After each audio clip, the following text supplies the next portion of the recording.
Welcome back. Today we are making a rainbow pride cake to celebrate the anniversary of the Stonewall riots. We're making 8 different color layers, which are purple, blue, green, yellow, orange, red, and brown and black. So the pride flag was updated in 2017 to include a brown and a black stripe to be more inclusive, and I wanted to make sure I reflected that in this rainbow cake. I used gel food coloring to make most of the colorful cake layers, but I actually used baking cocoa and black baking cocoa to color the brown and the black cake layers. Once they were baked and cooled, I began to stack them with a generous layer of some fluffy American buttercream. I used my vanilla cake base to make this cake, which is a wonderful and somewhat sturdy cake recipe, and it works really well for tall cakes like this that need to be stacked quite high. So once all my cake layers were stacked in color order, I added a crumb coat to the cake to lock everything in place. I chilled that in the freezer for about 10 minutes, and then I added a second, much thicker layer of frosting. Because this cake was so tall, it actually took me quite a while to get smooth, but I wanted to get the outside super smooth because I was going to be painting this cake.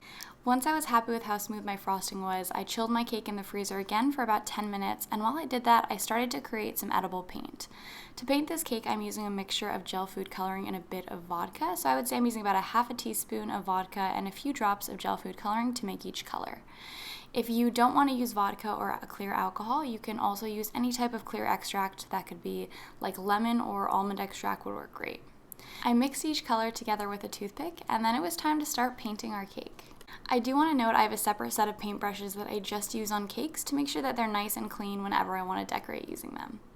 So next it was time to start painting our chilled cake, and I started going around the cake just painting stripes up the sides of each color.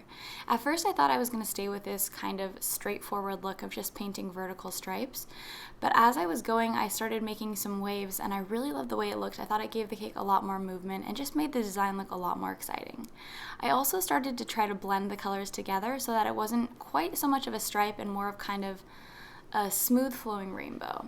And as I worked my way around the cake, I went back over the sections I had previously painted that were a little bit lighter in color, and I found that adding 2 coats of the edible paint really helped the colors shine through and make them nice and bright. As I was painting, I really didn't know how this cake was going to end up looking, and my strokes slowly kept going further and further up the cake, but I ended up with this kind of wiggly pattern that went almost to the top, and I kind of frayed out the tops of each stripe to make it look almost like it was glowing, I think. But I really love the way the cake ended up looking. It definitely was different than I initially planned, but sometimes that's how things work out. So I took a moment to admire our cake, and then it was time to cut in and see those beautiful rainbow cake layers inside. This video today mostly focused on the decoration of this cake, but the recipe and all the details on how to make it are up on Chelsweets.com.